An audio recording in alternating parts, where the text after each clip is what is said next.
जा दिन सतगुरु भेटिया ता दिन लेखे जान, बाकी समय व्यर्थ गया बिना गुरु के नाम।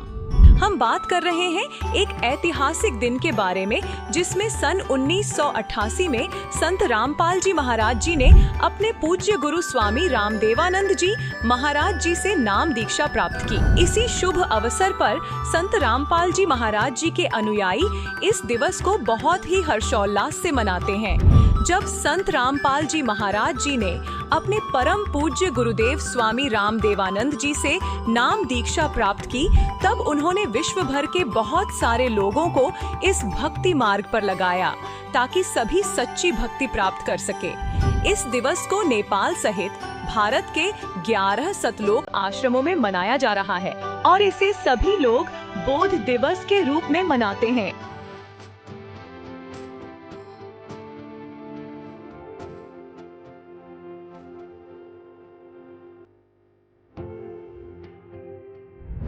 यह दिवस 15, 16 और 17 फरवरी सन 2025 को मनाया जा रहा है, जिसमें संत गरीबदास जी महाराज जी की वाणियों का 3 दिवसीय अखंड पाठ, दंत व नेत्र जांच चिकित्सा, विशाल भंडारा, विशाल सत्संग समारोह, निःशुल्क नाम दीक्षा, दहेज मुक्त विवाह और रक्तदान शिविर जैसे अनोखे कार्यक्रम के साथ साथ आध्यात्मिक प्रदर्शनी भी लगाई जाएगी। यह कार्यक्रम विश्व भर के सभी सतलोक आश्रमों में मनाया जाएगा, जिसमें आप सभी सपरिवार सादर आमंत्रित हैं। इस कार्यक्रम का सीधा प्रसारण सतलोक आश्रम श्री धनाना धाम, तहसील गोहाना, जिला सोनीपत, हरियाणा, भारत से आप 17 फरवरी 2025 को सुबह 7:30 से the TV NRI channel, Sant Rampal ji Maharaj live सत्संग यूट्यूब चैनल, जगत गुरु संत रामपाल जी महाराज फेसबुक पेज पर देख सकते हैं।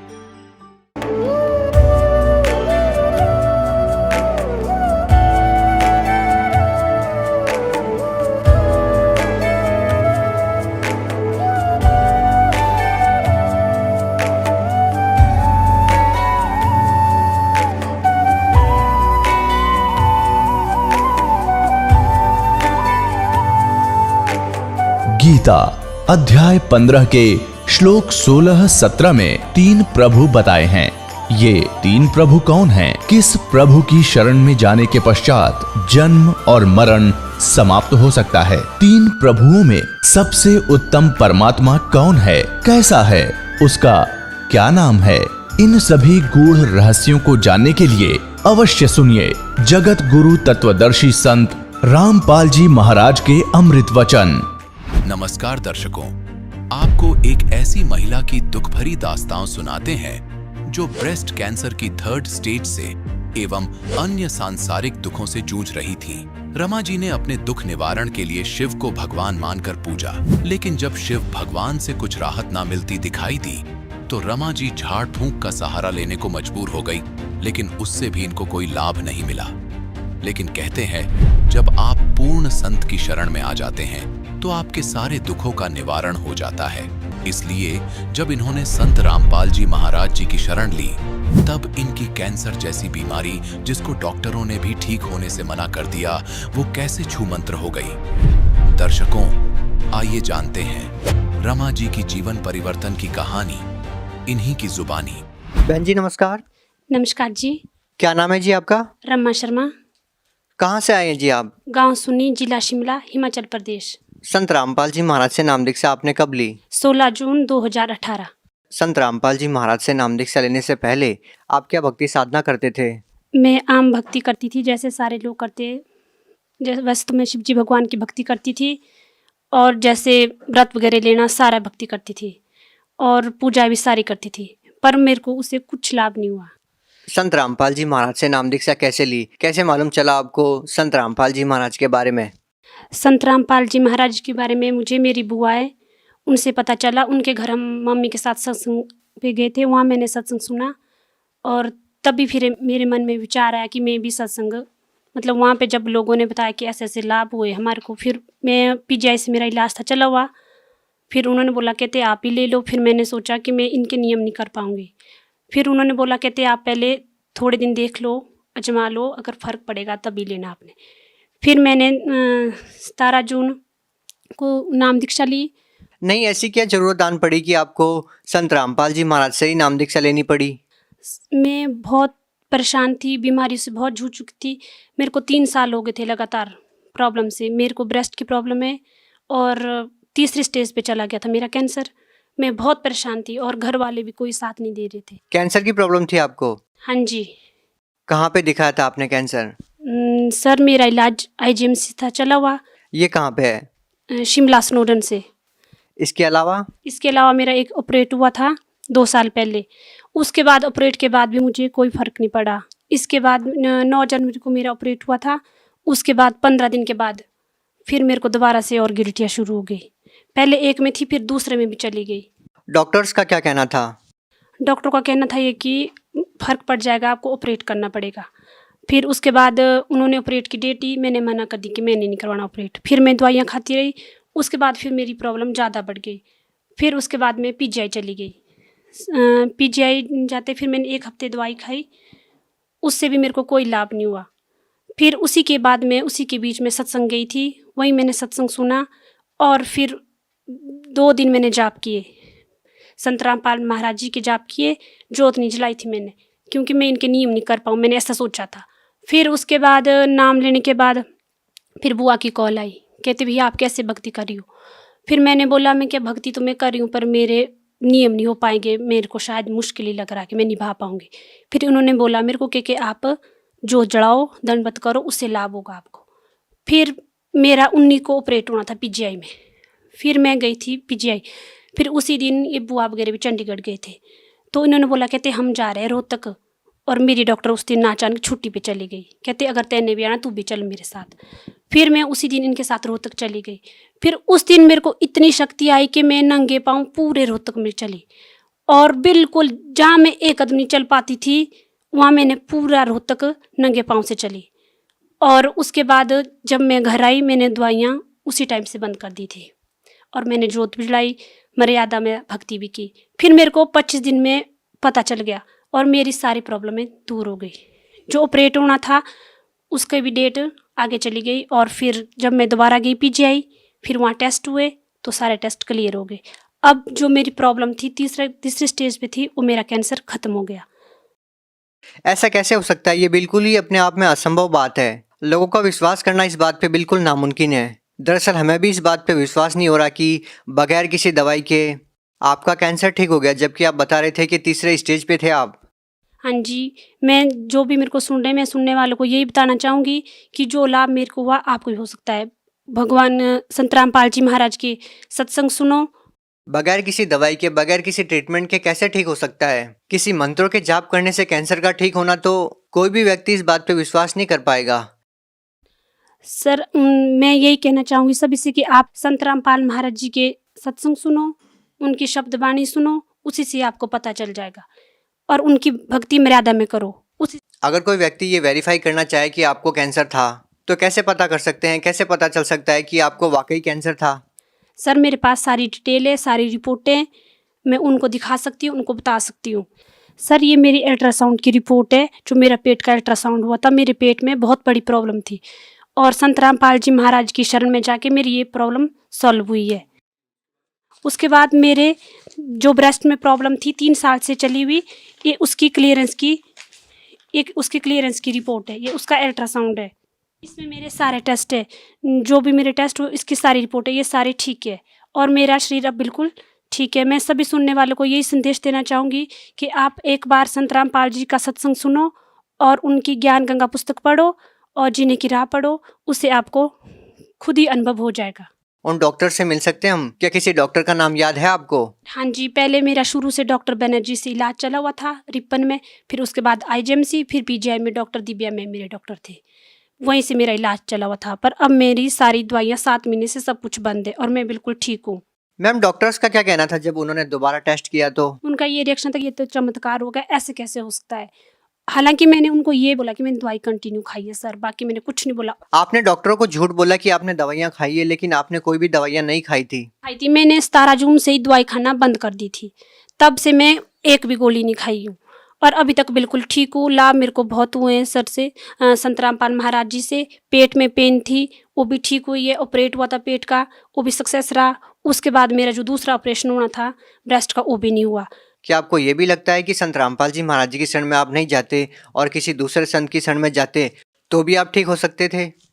नहीं, मैं कभी ठीक नहीं हो सकती थी, क्योंकि मैंने बहुत पूजाएँ की, बहुत जादू टोना बहुत था, उसका निवारण भी किया, बहुत कर्जा किया हुआ लोगों से, इसी के लिए ताकि मैं ठीक हो सकूँ, पर मेरे को कहीं से लाभ नहीं मिला। संत रामपाल जी की शरण जाने से मेरा परिवार, मेरा शरीर सब कुछ ठीक है, मेरे बच्चे सब कुछ ठीक है। नहीं तो मेरे घर में रोज़ लड़ाइयाँ, झगड़े, और मैं रोज़ कभी कहाँ दर्द, कभी कहाँ दर्द, उन सब से मेरे को छुटकारा मिला। मैं सभी सुनने वालों को यही संदेश देना चाहूँगी कि आप संत रामपाल जी की शरण में जाओ, उनके जो नीचे पट्टी आती है वहाँ पे नाम पढ़ो, फ़ोन नंबर लो, ज्ञान गंगा पुस्तक लो, जीने की राह लो, उसमें पढ़ो, उसी से आपको खुद पता चल जाएगा। देखिए, बहुत सारे ऐसे लोग हैं जो कैंसर से पीड़ित हैं और वो लाखों रुपए पानी की तरह बहाते हैं, लेकिन फिर भी उनका इलाज नहीं हो पाता, ठीक नहीं हो पाते हैं वो। लेकिन आपको तो केवल मंत्र जाप करने से लाभ मिल गया। आप उन लोगों को क्या कहना चाहेंगे जो लोग अभी भी कैंसर से पीड़ित हैं? मैं उन लोगों को ये संदेश देना चाहूँगी कि आप सच्ची भक्ति करो, सत्संग सुनो, गुरुजी संत रामपाल जी महाराज के शब्द वाणी सुनो, उसी से ही आपको लाभ हो जाएगा।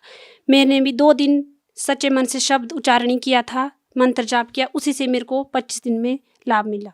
तो लास्ट में हम आपसे पूछना चाहेंगे कि क्या अभी भी आपका संत रामपाल जी महाराज में उतना ही विश्वास है? हाँ जी, वैसा नहीं, उससे ज़्यादा विश्वास है। जब मेरा शरीर पूरी तरह ठीक हो गया, जब 7 महीने पहले मेरी इतनी स्थिति थी कि मैं 3 महीने लगातार बिस्तर में थी, यहाँ तक कि मैं जॉब भी नहीं जा पाती थी। जब से मैंने नाम दीक्षा ली, तब से मैंने जॉब भी ज्वाइन शुरू की दोबारा से, और अपने बच्चों के लिए हर एक तरह से खाना भी नहीं बनता था मेरे से, कुछ भी नहीं होता था। उसके बाद मैं हर एक काम करती हूँ और जॉब भी जाती हूँ। जी धन्यवाद। धन्यवाद सत्संग। अब जगत गुरु तत्वदर्शी संत रामपाल जी महाराज जी के सत्संग के माध्यम से उस अद्वितीय आध्यात्मिक ज्ञान के बारे में जानते हैं जिसके माध्यम से आप भी प्राप्त कर सकते हैं ऐसे आध्यात्मिक, मानसिक और भौतिक सुख जो अभी तक आपने सिर्फ मीराबाई, ध्रुव, प्रहलाद जैसे कुछ ही भक्तों की जीवन कथा में सुने होंगे। अब सुनिए तत्वदर्शी संत के संग शास्त्र अनुकूल भक्ति सत्संग, ऐसा अद्वितीय आध्यात्मिक ज्ञान जिसका है सर्वधर्मों के पवित्र शास्त्रों में प्रमाण। अब देखो 20 में कमाल कर दिया, साकार भगवान सिद्ध कर दिया। वह परमात्मा जिस प्रकार एक संघ को उसका सेनापति प्राप्त होता है, यानी बहुत बड़े श्रद्धालुओं का वो मुखिया होता है, इसी प्रकार ब्रह्मांड रूपी को उसको प्राप्त होता है। होकर ऊंचे स्वर से गरजता हुआ, ऊंचे स्वर से वाणी बोलता है, इस ब्रह्मांड रूपी विस्तृत प्रकृति खंड में भली भांति प्रविष्ट होता है। जैसे कि मरिए मनुष्य, ये देखो, जैसे मनुष्य सुभर शरीर को धारण करता हुआ अत्यंत गतिशील पदार्थ के समान प्राप्ति के लिए गतिशील होता हुआ। अब देख लिया ना, क्यों परमात्मा जैसे मनुष्य जैसा है, और जैसे मनुष्य सुभर शरीर, सुंदर शरीर धारण कर लेता है, यानी जैसे कपड़े डाल लिए मनुष्य ने, ऐसे ही परमात्मा मनुष्य की तरह सुंदर शरीर, सुभर माने सुंदर शरीर धारण करके प्रकट होता है, यहाँ आता है। अपना आत्मा जब वो परमात्मा यहाँ आता है, वो करता क्या है? कवियों जैसा आचरण करता है। यह आपने ऋग्वेद मंडल नंबर 9 सुख 94 के मंत्र 1 में पढ़ लिया कि वो परमात्मा कवियों जैसा आचरण करता है। लेकिन वो परमात्मा होता है तो कबीर इज गॉड, वो कबीर परमात्मा है जिसने ये लीलाएं की। अब परमेश्वर ने कहा था, वेद मेरा भेद है, मैं मिलूं वेदन से नाही, और जौन वेद से मैं मिलूं उसको वेद जानते नहीं। चारों वेद मेरी ही महिमा का गुणगान कर रहे हैं, और इन वेदों में वर्णित विधि से मेरी प्राप्ति नहीं हो सकती।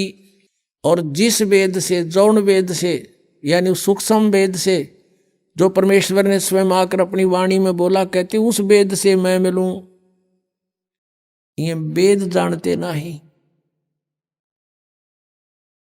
अपना आत्मा संक्षिप्त में सृष्टि रचना सुनाता है ये दास आपको। जो परमेश्वर ने ही आकर बताई है। अभी आपने सुना था कि धर्मदास ये जग बोराना और कोई ना जाने पद निर्वाणा, यही कारण मैं कथा पसारा, सबसे कहिए एक राम न्यारा। और यही ज्ञान जग जीव सुनाओ, सब जीवों का भ्रम नसाओ, भ्रम गए जग वेद पुराना, और आदि राम का किसी ने भेद नहीं जाना।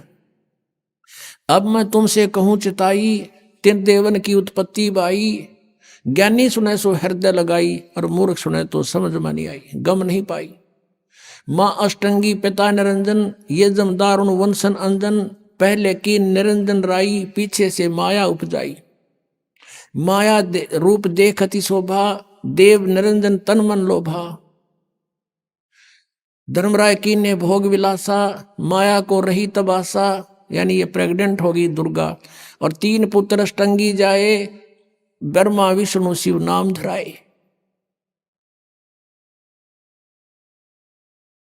और 3 देव विस्तार चलावे, इनमें यू जग धोखा खावे। इस काल के इस ढमढमे को, इस काल को श्राप लगा हुआ 1 लाख जीव खाने का। और उसके लिए इसने अपने 3 पुत्र पैदा किए दुर्गा से। इनको अचेत कर दिया, इनको खुद स्वयं नहीं मालूम हमारा पिता कौन है। और उसने इनको एक एक गुण युक्त कर दिया। ब्रह्मा को रजगुण से परिपूर्ण कर दिया, विष्णु जी को सतगुण से, और शंकर जी को तमोगुण से परिपूर्ण कर दिया। तीनों गुण कहो चाहे 3 देवता कहो। अब इनके प्रभाव से हम यहाँ उत्पत्ति, आपस में मोह और मार काट, एक दूसरे ने काट दें मार दें, जैसे हाहाकार मचा रखी है। हिंदू मुसलमान का झगड़ा, हिंदू हिंदू का झगड़ा, कि तो मुसलमान मुसलमान का दुश्मन, राजाओं की लड़ाई, कि तो फ्लड आ गया, कहीं पर एक्सीडेंट दुर्घटना में इसने कति बुच्चड़ खाना बना रखा है। 21 ब्रह्मांड। और हम बाकी ने सोचा हम तो नहीं मरे, बाकी वो मर गया फलाना, अच्छा वो हो भाई बड़ी बुरी हुई। और अपना अपन कहना अपना नंबर नहीं, नंबर तो 100 दिन, पर हम आँख मीच रहे कबूतर की तरह, पर कब तक मीचेंगे। तो इस ज्ञान से फिर हमारी आंख भी खुलेंगी और हमें वो भगवान मिल जाएगा जो इससे आउट कर देगा। ये हमें नहीं मार सकता फिर किसी सूरत में भी। अगर यहाँ भी तुम जीना चाहते हो सुख से, तो इस मालिक की शरण में रहना पड़ेगा, ताकि वो कसाई खावे को ना अपने। तो वो परमात्मा कबीर देव है, कबीर साहब है, यहाँ हाहाकार मचा रहा है। किसका उद्देश्य ये कि इनको सबको यहाँ दुर्गति करूं, इन ये भगवान की भक्ति ना कर सके, ऐसी स्थिति का शरीर दे दिया हमारे को। इसमें कभी बीपी हाई हो रहा, कभी लो हो गया, कदे जाड़ बढ़वानी, कदे आँख बढ़वानी, कभी कुछ हो रहा है, कदे कुछ एलर्जी होगी, फलाना हो गया। सारे ब्रान माटी इस जीव की है। और इस पेट के लिए सारा दिन लगे रहो, परमात्मा की तरफ जानना ना जाओ। और यदि कोशिश करें परमात्मा की तरफ, तो उल्टा ज्ञान ग्रहण करा दिया सबसे। अब डोए जाओ डले रहना काल के जाल में। तो उस परमेश्वर ने दया करी हमारे ऊपर के मेरे बच्चे दुखी हो गए। सतलोक में रहा करते थे, वहां कोई इनको दुख नहीं था। अपने के लिए अपना ही दुखी होता है, और उसके लिए वो परमात्मा हमारे लिए भटक रहे हैं। हमने वहां गलती की थी। अब 10 मिनट में एक वर्बली आपको सृष्टि रचना सुनाएंगे। पुणात्माओं, आप बुद्धिमान हो, अब कोई बालक नहीं, बहुत बुद्धिमान व्यक्ति हो गया है मानव इस कलयुग के अंदर। यह भी देन परमात्मा की है। तो आप जी ने बहुत गहराई से सोचना पड़ेगा इस दास का उद्देश्य क्या है, और परमात्मा सतलोक से चल के इस गंदे लोक में क्यों आया, क्या आवश्यकता थी उनको। क्योंकि वो हमारा पिता है। हमारे साथ यहाँ धोखा करके हमें रोक रखा इस काल ने, और अपने के लिए अपना ही दुखी होया करे। परमात्मा कहते हैं कबीर देव जी कि मैं रोवत हूँ सृष्टि को, और ये सृष्टि रोए मोहे। और गरीबदास जी जिसको परमात्मा मिले थे आकर, आदरणीय गरीबदास साहिब जी को, वो कहते हैं जैसे तुलसीदास जी ने रामायण को लाखों वर्ष के बाद एज इट इज लिख दिया लोकोक्तियों के माध्यम से, चौपाइयों के माध्यम से, ऐसे ही आदरणीय गरीबदास साहिब जी की दिव्य दृष्टि खोल दी भगवान ने। सतलोक दिखा गए, सचखंड दिखा गए, छोड़ दिया। उसने परमात्मा की जो महिमा अपनी वाणी में बोली है, क्या बताई है। कबीर साहब कहते हैं मैं रोवत हूँ सृष्टि को, और सृष्टि रो मोहे, और गरीबदास इस वियोग को समझ नहीं सकता कोई, कि मैं तुम्हें खोज रहा हूं कि और तुम्हें बताना चाहता हूं आई एम गॉड, मैं परमात्मा हूं, मैं तुम्हारा पिता हूं, तुम मेरे बच्चे हो और तुम मुझे खोज रहे हो। लेकिन हमारे इस वियोग को, हमारे इस विछोड़ को कौन मिलावे, कोई नहीं समझ सकता कि तुम कहां से बिछुड़ कर आए थे। आज मैं कह रहा हूं मैं भगवान हूं, तुम भ्रमित कर दिए काल के दूतों ने, तुम कहते हो नहीं भगवान निराकार होता है, वेदों में भगवान निराकार लिखा है, भगवान साकार हो ही नहीं सकता। तुम मुझे खोज रहे हो, मैं तुम्हें ढूंढ रहा हूं, कि मैं बताना चाहता हूं कि मैं परमात्मा हूं। अब ये सृष्टि कैसे रची गई? परमात्मा समर्थ है। सबसे पहले केवल परमात्मा थे, उन्होंने अपनी वचन शक्ति से ये परमात्मा पहले अकेले लोक को स्थापित करके, उसमें उत्पन्न करके, प्रकट करके अकेले लोक में रहते थे।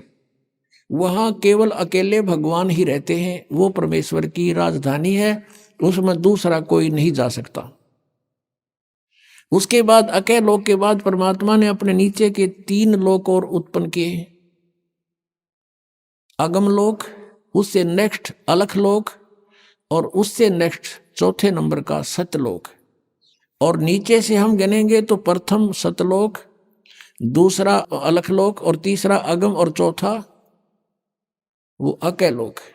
जैसे अभी आपने ऋग्वेद मंडल नंबर 9 सूक्त 96 के मंत्र 19 में पढ़ा कि वो तुरियम धाम, वो चौथा धाम है, वो अकैलोक है, समुद्र की तरह है, यानी समुद्र सभी जलों का स्रोत होता है, ऐसे वो परमात्मा का जो अकैलोक है सभी का स्रोत है। वो उसी परमेश्वर ने फिर 4 अन्य रूप धारण किए। एक रूप में वो अगम लोक में आके अगम पुरुष नाम से विराजमान हुए, और अलख लोक में आकर के अलख पुरुष, और सतलोक में आकर के वो सतपुरुष नाम से, यानी उपमात्मक नाम है उस परमात्मा की, उपाधि के नाम है ये। उनका रियल नाम कबीर देव है, वो कबीर साहब। जैसे कुरान में अल्लाह अकबर कहते हैं, अल्लाह कबीर, अल्लाह अकबीर, अकबर, अकबर कहने लगे उसको अकबर, वो कबीर है। कबीरन खबीरन ये कुरान शरीफ में लिखा है, वो कबीर देव यानी उस पूर्ण परमात्मा का नाम है ये। तो सतलोक में परमात्मा ने, अच्छा, 4 लोकों में जहां भगवान अपने अन्य रूप बनाकर रहता है, इनने अपने अपने रूप की शोभा भी इनका अलग अलग बनाई है। जैसे एक सतलोक में परमात्मा के एक रोमकूप का प्रकाश, एक रोमकूप यानी मनुष्य सदृश है परमात्मा, हमारे जैसा ही। गरीबदास साहिब ने कहा कि हमरे ही उनिहार है, हमरा सृजनहार है, हमारा भगवान हमें बनाने वाला हमारे जैसा है। और आपने वेदों में देख लिया राजा के समान, और नरवत, ये तो निरे दिखा दूं आपने, मनुष्य के तुल, इन्होंने अड़ंगे कर रखे इन वादों का, लेकिन मूल पाठ के अंदर स्पष्ट है नरवत, मनुष्यवत अग्नि, नरवत देव, नरवत मनुष्यवत शंभु, मनुष्य जैसे भगवान, मनुष्य जैसा परमात्मा, मनुष्य सदृश है।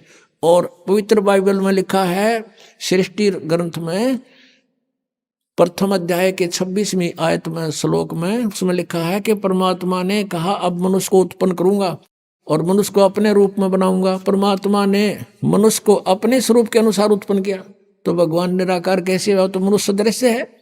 और पूरे इस यानी ईसाई धर्म में किसी से पूछ लो परमात्मा की क्या स्थिति है, वो कहते हैं गॉड इज फॉर्मलेस, परमात्मा निराकार है।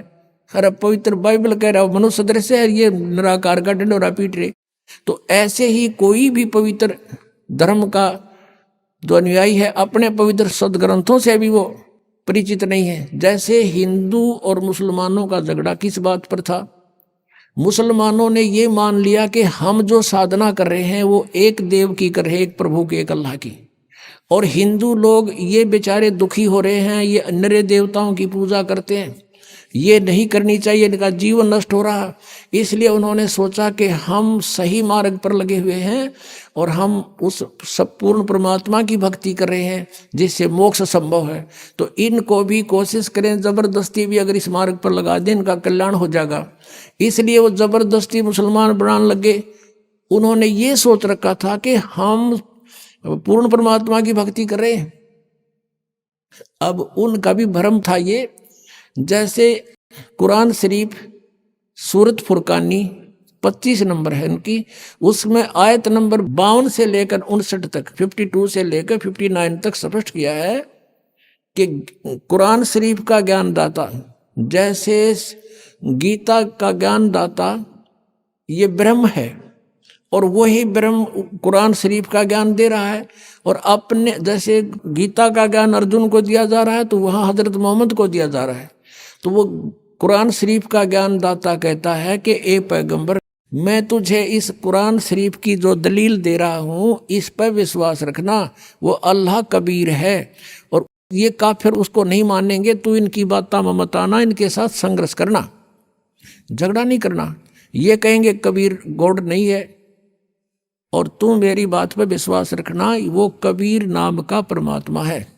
और ये परमात्मा वही है जिसने सब दरियाओं को बनाया, सब पृथ्वी को बनाया, 6 दिन में सृष्टि रची, 7वां दिन तख्त पर जा बैठा। और उस परमात्मा की खबर किसी बाखबर से पूछ देखो। अपने आत्माओं, मुसलमान धर्म के अनुयायी क्या मानते हैं कि कुरान शरीफ का ज्ञान स्वयं हमारे अल्लाह ने दिया है। किसको?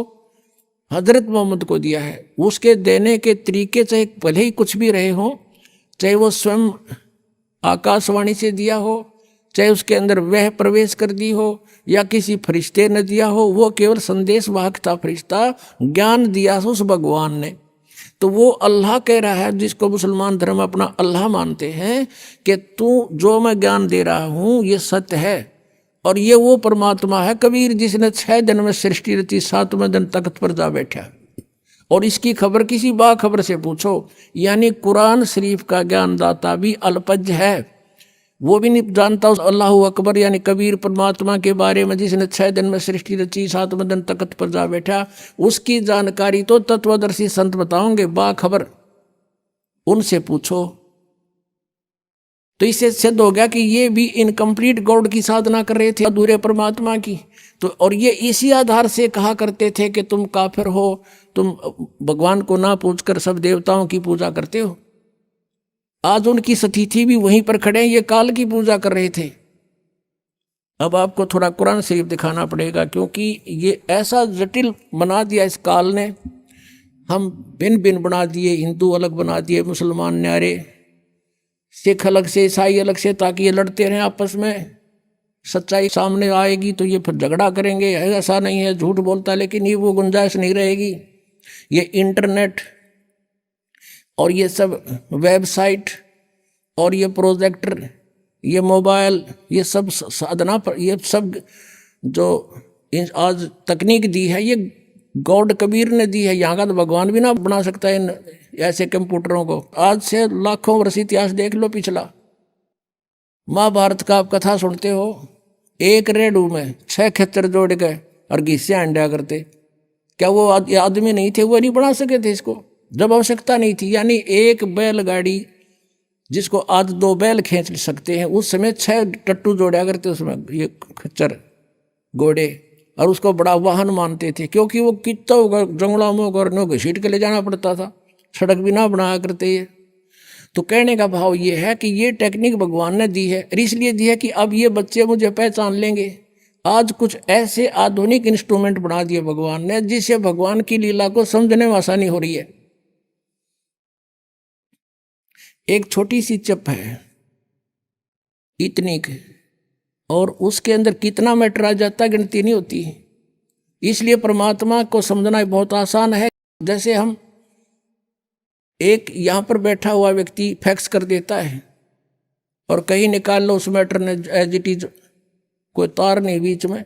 तो ऐसे ही परमात्मा ने हम सब कर्मों का हमारे अंतःकरण के अंदर, हमारे शरीर में एक ऐसा इंस्ट्रूमेंट लगा रखा है जिसमें वो असंख्य जन्मों के आपके संस्कार डिपॉजिट है कोड वर्डों में, और एक कॉपी भगवान के पास है। और उसने परमात्मा ने कोई जरूरत को नहीं आपके पीछे पीछे घूमने की, इंस्ट्रूमेंट लगा दिए, जो करोगे उसमें लिखा पाओगा और वहां देख लेगा काजा, ऑन कर देगा आपकी, ये चल पड़ेगी सीडी। आपसे पूछने की आवश्यकता नहीं भगवान ने, या तो 6 गवाह चाहिए एक दोषी को करार करने के लिए, वह आवश्यकता नहीं है।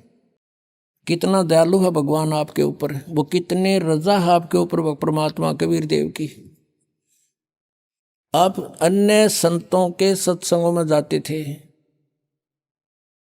ये इधर जय गुरुदेव एक पंथ चल रहा है मथुरा में, वो भी राधा स्वामी की ब्रांच समझ लो, 5 नामों पर गाटा जोड़ रखे है।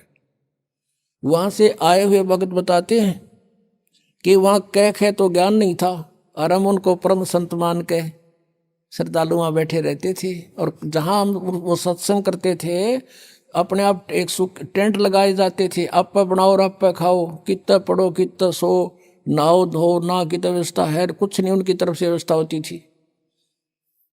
अब जाते हैं दूसरे पंथों के पास, संतों के पास, कहते हैं अपना सारा सामान साथ ले जाओ गुदड़ा, और वहाँ एक पराल का पूड़ा दे दिया करें, 20 रुपये लें जमा करा दो, ये पराल बिछाओ और अपने कम्बल बिछाओ और सो जाओ। और ज्ञान क्या दो, 1 घंटे एक 45-50 मिनट एंड बैंड बोल के वो नकली गुरु अपना जा बैठे, श्रद्धालुओं ने मौज मचा दी, बड़ा अच्छा ज्ञान करा। ज्ञान का उन्हें कह का भी ना पता, ज्ञान तो ये है दास का गला सूख लेता है, इस ज्ञान का अंत नहीं आता। और आप पर कितनी मेहर कर रखी, नीचे बैठ बिछा रखा भगवान ने, इस दासों की ड्यूटी लगा रखी अपने बच्चों के लिए, तुम कितनी पुण्यात्मा हो।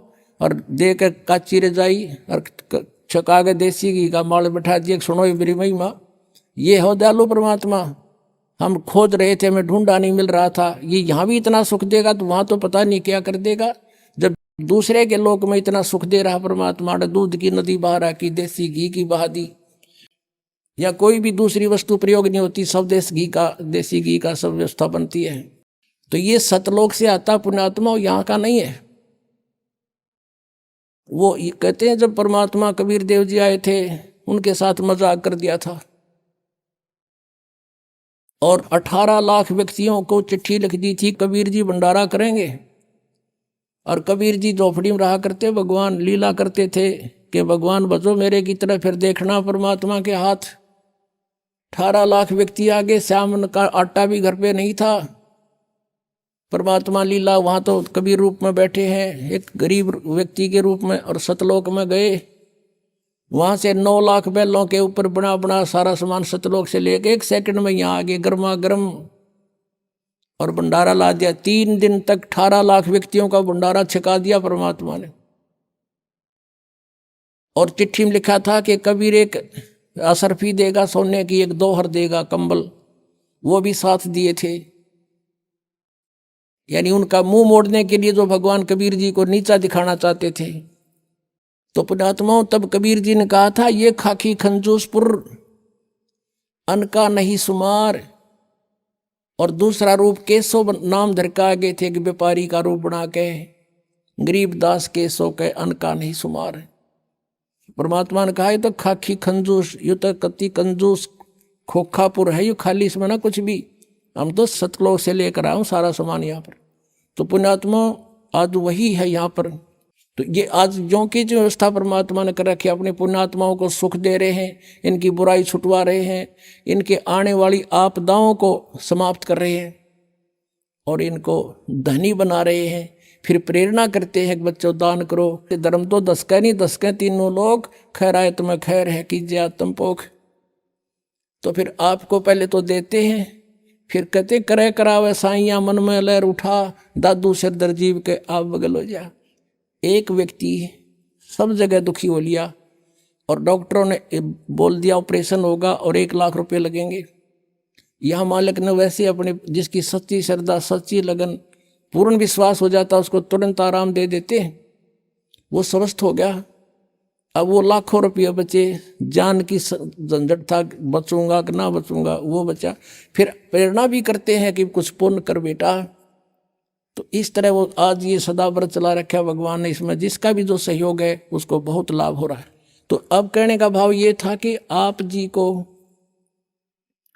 कितनी सुविधा दे करके भगवान कहता है मेरी महिमा सुनो बैठ कर ध्यान से, और कोई अब भी लटके लेगा तो उसको नहीं बख्शेगा भगवान। कहीं अच्छा गरम रजाई मिल गई हर लटके देते हो, लटके नहीं लेना। सत्संग में आकर परमात्मा की महिमा को बड़ा ध्यान से सुनना चाहिए। कितनी व्यवस्था कर रखी है, किस लिए? इसलिए कि बच्चे भगवान को पहचान सके।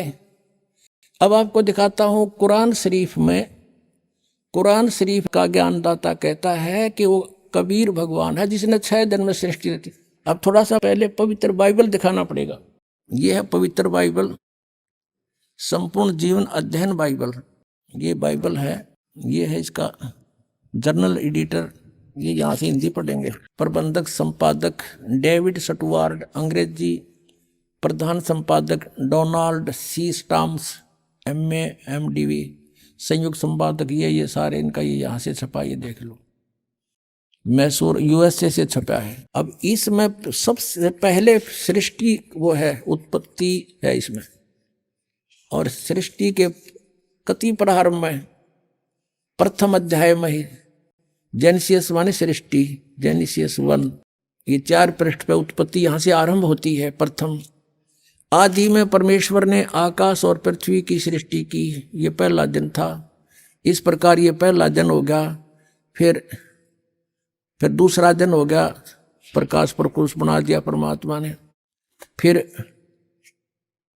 ये तीसरा सांझ भी भोर हो गया, फिर तीसरा दिन हो गया। जो कुछ भी इसमें फलदार वृक्ष जिनके बीज एक एक जाति के अनुसार बनाए, ये इस प्रकार। अब ये तीसरा दिन हो गया। दिन और रात पर प्रभुता करें और उज्ज्वला दियारा करें, इस प्रकार सांझ हुई, फिर भोर हुआ, ये चौथा दिन हो गया। फिर यहाँ देखें, ये प्रश्न नंबर 5 पे, वो 4 पे पढ़ा आपने। अब 5 पे क्या है, सांझ हुई, भोर हुई, फिर ये 5वां दिन हो गया। छठे दिन पे आना हमना। असली बात ये है, फिर परमेश्वर ने कहा मनुष्य को हम अपने स्वरूप के अनुसार अपनी समानता में बनाएं, और वे समुद्र की मछलियों और आकाश के पक्षियों और घरेलू पशुओं और सारी पृथ्वी पर और सब रेंगने वाले जंतुओं पर जो पृथ्वी पर रेंगते हैं अधिकार रखें, यानी उनसे समझदार हों। तब परमेश्वर ने मनुष्य को अपने स्वरूप के अनुसार उत्पन्न किया। अपने ही स्वरूप के अनुसार परमेश्वर ने उसको उत्पन्न किया, और नर और नारी करके उसने मनुष्यों की सृष्टि की। तो परमात्मा किसा होया, मनुष्य जैसा, नर जैसा। अंडरस्टूड हो गया। अब यहाँ देखिएगा, इस प्रकार छठे दिन भोर हुई, सांझ हुआ, इस प्रकार ये 6वां दिन हो गया। अब 7वां दिन, और अब परमेश्वर ने अपना काम जिसे वह करता था 7वें दिन समाप्त किया। अपने किए हुए सारे काम से 7वें दिन विश्राम लिया, यानी 6 दिन में सृष्टि रच ली, 7वां दिन विश्राम किया, बस। अब यहाँ से इतना ही लेना था। अब पवित्र बाइबल ने स्पष्ट कर दिया कि परमात्मा मनुष्य जैसा है, उसने अपने जैसे रूप में मनुष्य को बना, नर नारी करके उत्पन्न कर दिया। आगे बहुत अच्छा प्रमाण है इसमें कि परमात्मा साकार है, वो सामने खड़ा दिखाई देता है, बात करता है, बाइबल में लिखा है। अब कुरान शरीफ दिखाते हैं आपको, देखिएगा। ये कुरान शरीफ है, पवित्र कुरान शरीफ, और इसके विषय में लिखा है। ये तो इनकी अरबी भाषा है। जालिकल किताबु ला रैब जो जैसला फीही जो, इसका अर्थ इन्होंने किया है कि यह वह इल्हामी किताब है, धार्मिक किताब है जिसमें कोई संदेह की गुंजाइश नहीं, यानी इसमें जो लिखा है वो फाइनल है हमारे लिए, इसमें हमने कोई डाउट नहीं, इसमें कोई गलत नहीं। इसका कहने का भाव ये है। ये कहाँ से बना है? शास्त्रीय अरबी पद्धति पर नागरी लिपि में स अनुवाद सटीपन, इसका अर्थ है स अनुवाद सटीपन, स अनुवाद। रूपांतकार है नंद कुमार अवस्थी, शेरवानी संस्करण। ये कहाँ से छपा है? कुरान शरीफ शेरवानी संस्करण। प्रकाशक हैं लखनऊ किताबघर, मौसम बाग, सीतापुर रोड, लखनऊ, यहाँ से छपा। अब हम इसके सूरत फुरकानी 25 पर आते हैं। ये देखिएगा, ये सूरत कुरान शरीफ है और सूरतुल फुरकानी, इसको सूरत बोलते हैं, सूरतुल फुरकानी यानी सूरत फुरकानी 25। अब इसमें यहां से देखेंगे, ये देखिएगा, ये 52 नंबर आयत है। 51 यहाँ समाप्त होती है, ये 52 शुरू होती है। फला तुतियल काफिरन व जाहिदहुम बिही जिहादन कबीरन, ये स्पष्ट लिखा कबीरन। इसको ये कुरान शरीफ कहो चाहे मजीद कहो, अब दिखाएंगे आपको। अब इसका हिंदी अनुवाद यहाँ किया है इन्होंने। ये 51 समाप्त हुई, 52 प्रारंभ हुई। इसका अनुवाद है ये जो हमने अरबी भाषा पढ़ी, लिखी है इसमें नागरी लिपि में। अब इस 52 का यहाँ अनुवाद किया है। तो ए पैगंबर हजरत मोहम्मद को कुरान शरीफ का ज्ञानदाता बोल रहा है, तुम काफिरों का कहा न मानना, जो परमात्मा की पूजा ना करते, न देवताओं की पूजा करते, उनको काफिर बोलते हैं, मानना। और इस कुरान शरीफ की दलीलों से जो मैं तुझे ज्ञान दे रहा हूँ उनका सामना बड़े जोर से करो। इन्होंने कबीर का अर्थ बड़ा कर दिया और ये लिखना था कि वो अल्लाह फला तुतियल काफिरन व जाहिदुम बिही जिहादन कबीरन, कबीरन माने कबीर के लिए तू संघर्ष कर। वो तो काफिर जो है वो नहीं मानते कबीर इज गॉड, लेकिन मैं कह रहा हूँ वो कबीर है सब कुछ। अब यहाँ कबीरन कहो, कबीर कहो, खबीर कहो, खबीरा कहो, ये इसी परमात्मा का एक भाषा में भिन्नता मंत्र।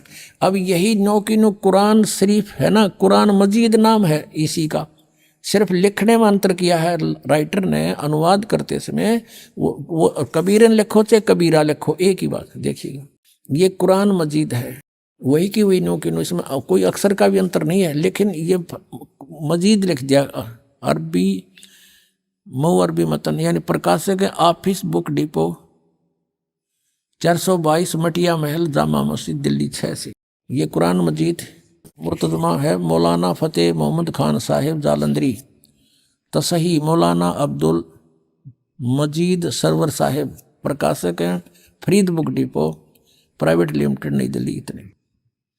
अब इसमें सूरत फुरकानी पर आते हैं, अक्षर का भी अंतर नहीं है इसके अंदर, उतना ही है। सूरत फुरकानी 25 और पृष्ठ नंबर है इसकी, इस पर 570 है, उसमें 604 है कुरान शरीफ में। अब यहाँ आते हैं नीचे एज इट इज, इसमें नहीं अंतर माड़ा सा भी है। 51 है ये, 52 शुरू होती है। फला तुतियल काफिरन ने व जिहादुम बिही जिहादन कबीरा, कबीरा कहो, कबीरन कहो, कबीर कहो, खबीरा कहो। ये सिर्फ इसमें कबीरा लिखा, उसमें कबीरन लिखा है। अब इसको कबीर कहो, एक ही बात है, इससे तो इतना लेना। अब हमने ये जो पढ़ा है ये कुरान मजीद देखा था, अब कुरान शरीफ को फिर लेते हैं, इसका अनुवाद इससे देखेंगे। अब देखो कुरान शरीफ फिर लेते हैं, वो मजीद थी, ये कुरान शरीफ है और इसके अनुवादक प्रकाशक पहले हमने दिखा दिए हैं।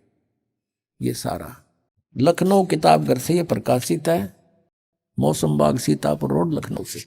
अब हम इसके आते हैं 604 पृष्ठ पे, 604 पृष्ठ पे, और वही है इस कुरान शरीफ सूरत फुरकानी 25। नीचे आते हैं, ये 52 आयत है। फला तुतियल काफिरन जाहिदुम बिही जिहादन कबीरन, ये कबीर कहो, कबीरा कहो, कबीरन कहो, कंसेप्ट क्लियर हुआ। अभी आपने सुने संत रामपाल जी महाराज के मंगल प्रवचन। आइए अब सुनते हैं संत रामपाल जी महाराज से नाम दीक्षा लेकर सतभक्ति करके अद्भुत लाभ प्राप्त करने वाले अनुयायी के विचार। दर्शकों, नास्तिक हो या आस्तिक दोनों हैं तो परमेश्वर की संतान ही आस्तिक विश्वास करता है तो नास्तिक विश्वास नहीं करता, लेकिन परमेश्वर को दोनों की ही फिक्र होती है। इसका एक अजब गजब का उदाहरण वर्तमान में हमारे सामने आया है। आपको ले चलते हैं राजस्थान की रहने वाली प्रियंका गुर्जर जी की अनसुनी जीवन दास्तां पर। इनको परमेश्वर में जरा सा भी विश्वास नहीं था, लेकिन फिर भी इनके साथ पूर्ण परमेश्वर ने जो अविश्वसनीय चमत्कार किया वो सुनकर आप भी हैरान रह जाएंगे। प्रियंका जी के घर में अनाज की वृद्धि हुई। जमीन और पैसों को लेकर घर में झगड़ा चरम सीमा पर था। वो फैसला भी सुलभ में हुआ। जहां मार काट होनी थी वहां पूर्ण संत की शक्ति से शांति स्थापित हुई। सबसे हैरानी वाला चमत्कार था कि बिना ऑपरेशन के लाइलाज रोग कैंसर ठीक हुआ। इतने अनहोने लाभ जो प्रियंका जी को हुए, ये इनके गुरुदेव जगत गुरु तत्वदर्शी संत रामपाल जी महाराज जी की शक्ति की अनूठी देन है। सुनिए प्रियंका जी की अनोखी कहानी, उनकी अपनी जुबानी। जी नमस्कार। नमस्कार सर। क्या नाम है आपका? प्रियंका गुर्जर। प्रियंका जी कहाँ से आए आप? सर मैं गंगापुर सिटी सवाई माधोपुर राजस्थान स्टेट से आई हूँ। संत रामपाल जी महाराज जी से नाम दीक्षा लेने से पहले आप क्या भक्ति साधना करते थे? सर मैं संत रामपाल जी से नाम दीक्षा लेने से पहले किसी भी तरह की भक्ति में ऐसा कोई रुझान नहीं रखती थी, ना ही किसी देवी देवता को पूजती थी, ना ही किसी सत्संग में जाना है। मतलब मैं भगवान नाम से बिल्कुल ही वंचित थी। मुझे भगवान का ज़्यादा कुछ पता नहीं था। बाकी कुछ मम्मी अपनी कथाओं में सुनाती थी कहानियाँ, जैसे भगवान की कहानियाँ, कभी राजा रानी की कहानियाँ, तो वहीं से हमें भगवान के बारे में पता चलता था। बाकी मैं अपने आप से कोई भक्ति ऐसी नहीं करती थी। मेरी मम्मी शुरू से ही भक्ति में बहुत ज़्यादा विश्वास करती थी भगवानों पर। वो शंकर जी की ज़्यादातर पूजा किया करती थी। तो एक समय ऐसा आया हमारी ज़िंदगी में कि हमारे जो ताऊ जी हैं और मेरे पापा हैं, उनमें बहुत ज़्यादा झगड़ा लग गया था। और झगड़ा इतना भयंकर था कि एक दूसरे को मारने पर उतारू हो गए थे। मेरे पापा दिन रात कुल्हाड़ी जो होती है उसको घिसते थे ताकि मैं ताऊ जी, जो मेरे ताऊ जी, उनको मार सकूं, क्योंकि झगड़ा कुछ ज़मीन या पैसों का था। हम उस समय पर छोटे थे तो हमें ज़्यादा झगड़े का इतना नॉलेज नहीं था, लेकिन बाद में मम्मी पापा ने बताया तब हमें समझ में आया। तो मम्मी बहुत ज़्यादा चिंतित रहती थी उस झगड़े को लेकर। फिर एक दिन मेरी मम्मी चिंता में बहुत ज़्यादा बैठी हुई थी, तब मम्मी को एक संत जी ने दर्शन दिया, साक्षात दर्शन दिया, और उन्होंने कहा कि बेटा चिंता मत कर, आज से तीसरे दिन तेरा जो फैसला है वो हो जाएगा। तो मम्मी एकदम से चौंक के खड़ी हुई कि ये कौन थे जिसकी आकाशवाणी हुई है या ये जिनका दर्शन हुआ है। वो एकदम से चौंक गई। तो मम्मी वैसे ही मतलब ठीक है कि फिर उसके बाद जो तीसरा दिन आया तो ऑटोमेटिक ही जो रिश्तेदार हमारे यहाँ से आने से मना कर रहे कि भाई हमसे तो तुम्हारा फैसला नहीं हो सकेगा, वो ऑटोमेटिक ही हमारे घर पर आ गए और ठीक तरीके से वो फैसला ठीक ठाक हो गया। फिर उसके बाद मम्मी को ये चिंता थी कि ये जो संत मुझे अभी दर्शन दे के गए हैं 3 दिन पहले, ये कौन थे, कहाँ से आए थे। तो मम्मी ने फिर 2013 में टीवी पर एक सत्संग सुना संत रामपाल जी महाराज का, तो वो देखकर चौंक गई, क्योंकि वो जो संत थे वो संत रामपाल जी महाराज थे। और उस समय पर मम्मी ने या हमारे घर में से किसी ने भी संत रामपाल जी महाराज से नाम दीक्षा नहीं ले रखी थी, ना ही उनको जानते थे। फिर उसके बाद मम्मी ने संत रामपाल जी महाराज से 2014 में नाम दीक्षा ली। फिर उसके बाद मम्मी को कई बार मेरे बारे में संत रामपाल जी महाराज दर्शन देते थे साक्षात, और बोलते थे कि अपनी बेटी को जल्दी से जल्दी नाम दीक्षा दिलाओ, वरना इसको आगे जाकर कैंसर होगा और तुम्हारी बेटी बच नहीं पाएगी। तो मम्मी पहले तो वैसे ही शॉक्ड हो गई कि मेरी बच्ची हंसती खेलती अष्टपुरुष है, ऐसे कैसे हो सकता है। लेकिन फिर मम्मी संत रामपाल जी महाराज की बताई हुई भक्ति साधना करती थी, तो विश्वास भी करती थी उनके वचन पर। तो उन्होंने फिर मेरे पर प्रेशर बनाया कि तुम नाम दीक्षा ले लो। और उस समय पर मैं भक्ति में इतना रुझान नहीं रखती थी, जैसा कि मैंने आपको पहले भी बताया। तो मैंने मना कर दिया मम्मी को कि मम्मी मैं नाम दीक्षा नहीं लूँगी। तो मम्मी ने फिर भी इमोशनल ब्लैकमेल करके नाम दीक्षा दिलाई, और मैंने नाम दीक्षा संत रामपाल जी महाराज से ले ली। प्रियंका जी, जैसे कि आपने बताया कि पहले आपको भगवान में कोई रुचि नहीं थी, ना ही कोई आस्था थी, लेकिन आपके घर वालों ने आपको संत रामपाल जी महाराज जी से नाम दीक्षा दिलवा दी, क्योंकि संत रामपाल जी महाराज जी ने आपकी माता जी को दर्शन देके बोला कि आपकी बेटी का जीवन ज़्यादा दिन का नहीं है, उनको कैंसर होने वाला है। क्या संत रामपाल जी महाराज जी ने आपकी माता जी को जो दर्शन देके बातें बताई थी, क्या सच में वो सही साबित हुई? जी हाँ सर, ऐसा बिल्कुल हुआ मेरे साथ। क्योंकि मम्मी के कहने पर नाम दीक्षा तो ले ली, लेकिन भक्ति साधना नहीं की थी, क्योंकि मुझे इतना खास विश्वास नहीं था संत रामपाल जी महाराज पर। हालांकि मैंने उनका सत्संग सुन रखा था, लेकिन मुझे इतना रुझान नहीं था। लेकिन फिर जब मैंने कुछ समय बाद ही, मुझे नाम दीक्षा लेने के कुछ समय बाद ही मेरे अचानक से मेरे गर्दन में गांठ बनना शुरू हो गई थी। जो गांठ हुई थी वो इतनी टाइट थी, पत्थर जैसी बिल्कुल, और मैं एकदम से ही कमज़ोर हो गई। एकदम से मेरा जो रंग था वो काला पड़ गया, और एकदम से ही मेरा जो खाना था वो छूट गया था। मैं खाना बहुत कम खाती थी, कभी खाती थी कभी नहीं खाती थी। तो घर वालों ने ध्यान दिया कि एकदम से जो हष्टपुष्ट बच्ची थी हमारी, ये एकदम से कैसे कमज़ोर हो गई है। तो फिर घर वाले ऐसे ही पूछते थे, लेकिन मुझे खुद कुछ नहीं पता था कि ये हो क्या रहा है। फिर डॉक्टर को दिखाने के लिए गए कि भाई इसको हुआ क्या है। तो डॉक्टरों ने बोला कि भाई जांच होगी। तो डॉक्टरों ने मेरी उस जो गांठ थी उसका ब्लड लिया था, और ब्लड लेके उसको सैंपल के लिए उसको भेजा जांच के लिए। तो उसमें मेरे जब डॉक्टरों ने बताया कि इसमें कैंसर है, आपकी बेटी को कैंसर हुआ है, तो हमारे मम्मी पापा के पैरों तले तो ज़मीन खिसक ही गई थी। और साथ ही साथ मुझे भी शॉक्ड हुआ कि ये ऐसा हो कैसे गया, क्योंकि मम्मी पहले ही बोलती थी और मुझे तो ऐसा विश्वास था नहीं, ऐसे हो कैसे सकता है कि जो चीज़ मेरे साथ अब हो रही है वो पहले से ही मम्मी को बता दी थी संत रामपाल जी महाराज ने। तो फिर मुझे ये थोड़ा सा ये हुआ कि संत रामपाल जी महाराज कोई साधारण व्यक्ति नहीं है। मैं पहले उन्हें सिर्फ एक संत जानती थी, क्योंकि ज़्यादातर आजकल लोग गुरुओं के भक्ति करते हैं, गुरुओं की बताई गई, तो मैं भी उन्हें वैसा ही गुरु समझती थी जैसे कि बाकी और गुरु हैं। तो प्रियंका जी, आपको जो कैंसर की बीमारी थी वो कैसे ठीक हुई?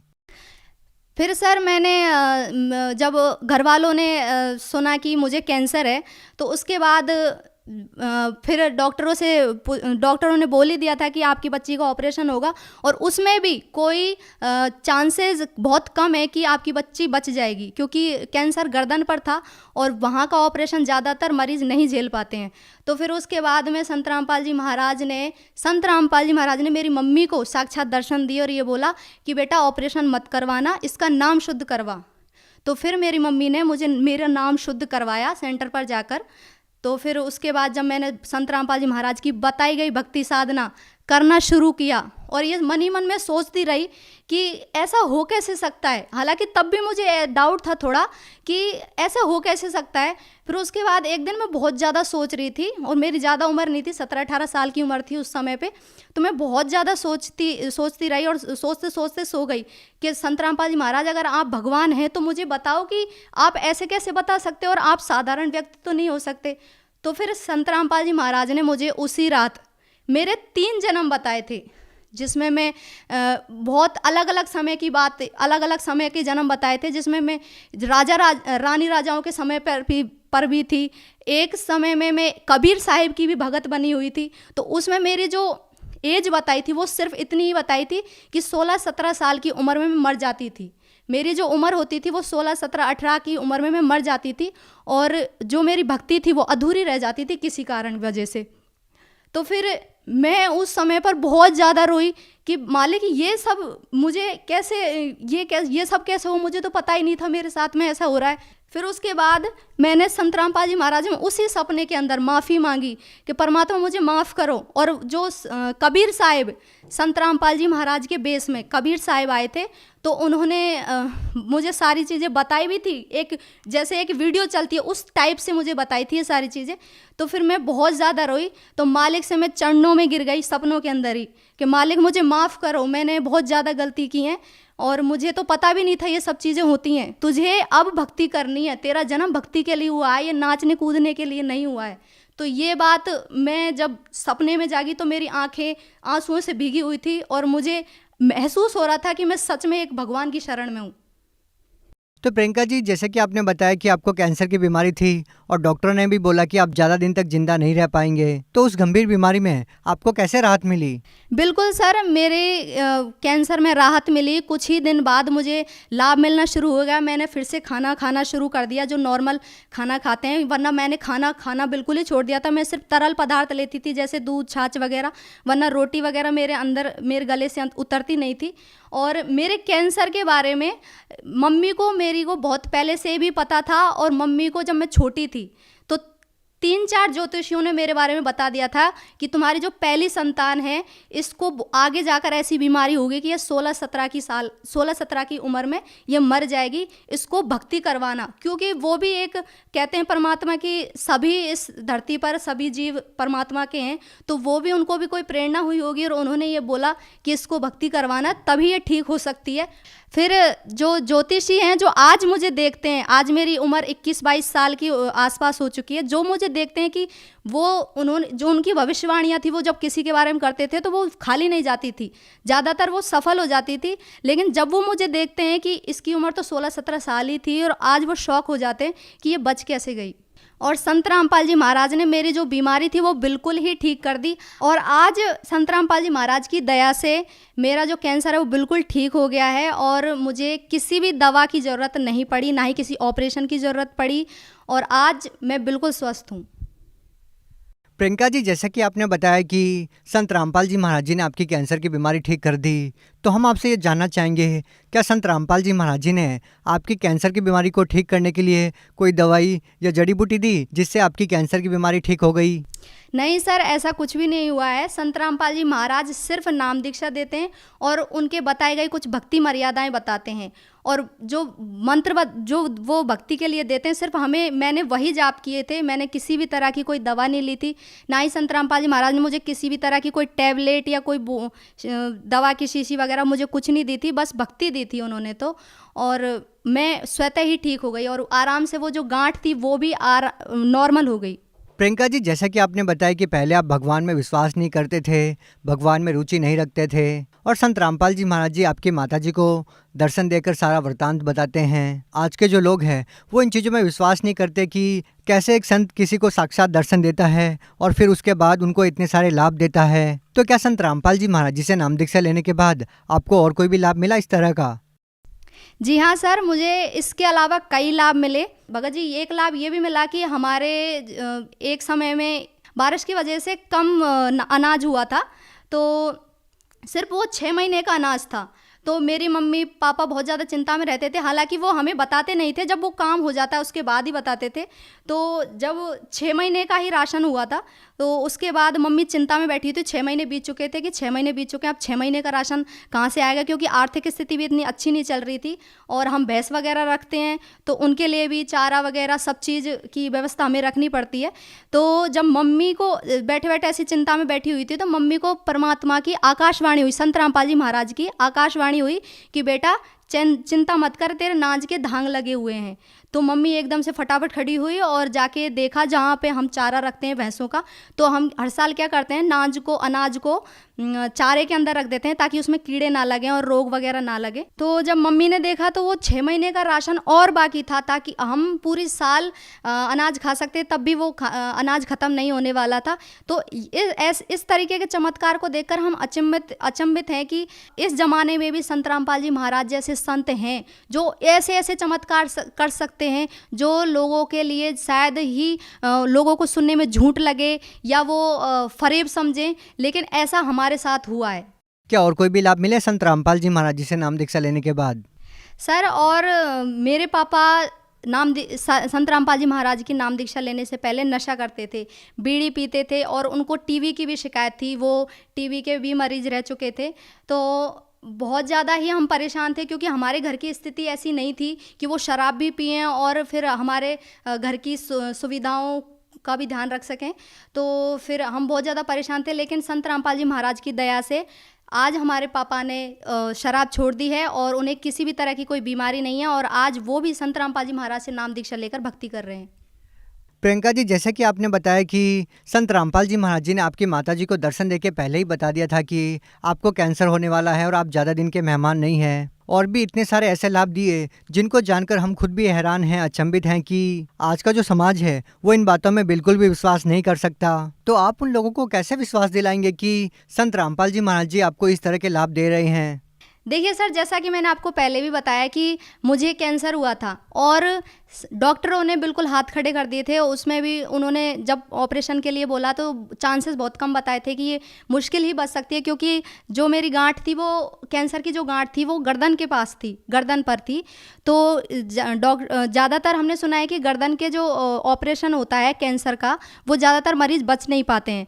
तो जब संत रामपाल जी महाराज ने बिना किसी दवाई के, बिना किसी मेडिसिन के मुझे ठीक कर दिया, तो ये हमारे लिए बहुत ही ज़्यादा चमत्कार वाली बात है। और मैं ये मानती हूँ कि जो डॉक्टर आज के समाज में हम डॉक्टर को एक भगवान का रूप मानते हैं कि डॉक्टर किसी भी बीमारी को ठीक कर सकते हैं, तो वहाँ पर डॉक्टरों ने जब मना कर दिया मेरे लिए, तो मेरे लिए बहुत शॉक्ड वाली बात थी कि संत रामपाल जी महाराज एक संत होते हुए भी एक कैंसर जैसी बीमारी को कैसे ठीक कर सकते हैं।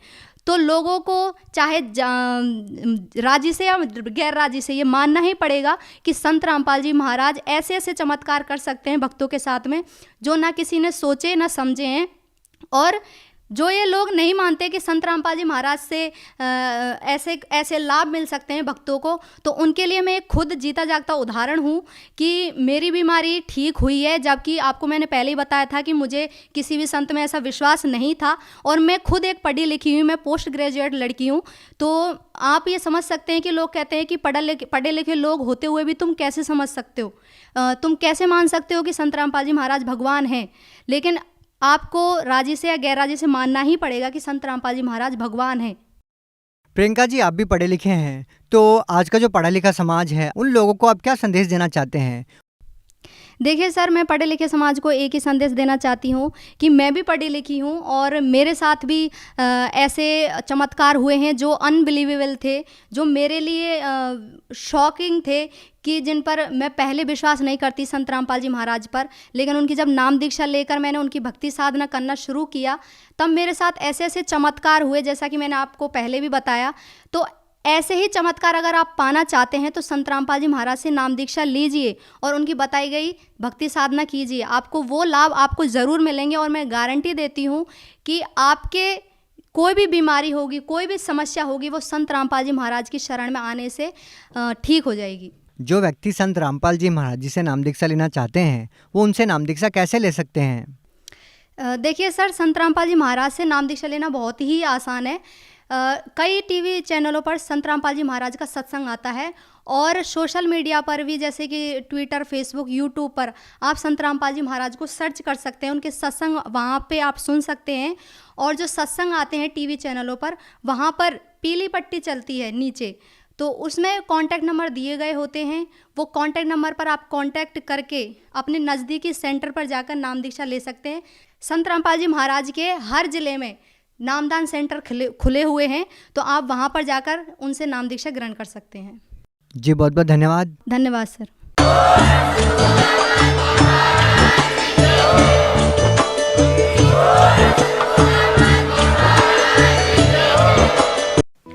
आप सुन रहे थे जगत गुरु तत्वदर्शी संत रामपाल जी महाराज के मंगल प्रवचन। अधिक जानकारी के लिए संपर्क करें।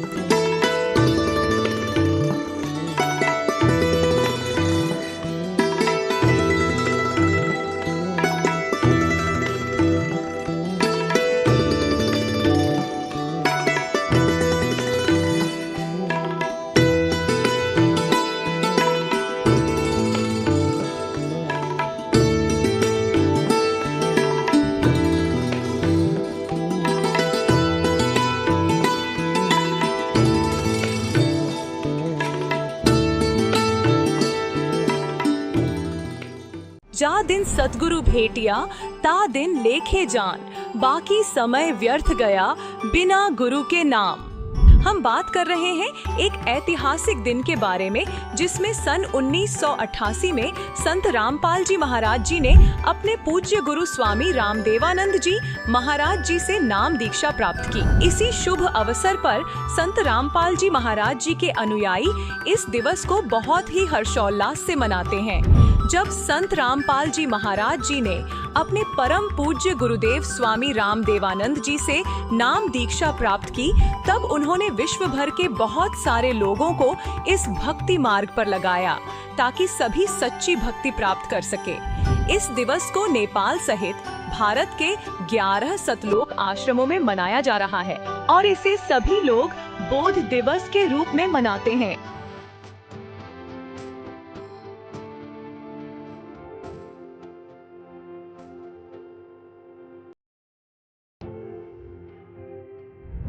यह दिवस 15, 16 और 17 फरवरी सन 2025 को मनाया जा रहा है, जिसमें संत गरीबदास जी महाराज जी की वाणियों का 3 दिवसीय अखंड पाठ, दंत व नेत्र जांच चिकित्सा, विशाल भंडारा, विशाल सत्संग समारोह, निशुल्क नाम दीक्षा, दहेज मुक्त विवाह और रक्तदान शिविर जैसे अनोखे कार्यक्रम के साथ साथ आध्यात्मिक प्रदर्शनी भी लगाई जाएगी। यह कार्यक्रम विश्व भर के सभी सतलोक आश्रमों में मनाया जाएगा, जिसमें आप सभी सपरिवार सादर आमंत्रित हैं। इस कार्यक्रम का सीधा प्रसारण सतलोक आश्रम श्री धनाना धाम, तहसील गोहाना, जिला सोनीपत, हरियाणा, भारत से आप 17 फरवरी 2025 को सुबह 7:30 से the TV NRI channel, Sant Rampal ji Maharaj live सत्संग यूट्यूब चैनल, जगत गुरु संत रामपाल जी महाराज फेसबुक पेज पर देख सकते हैं।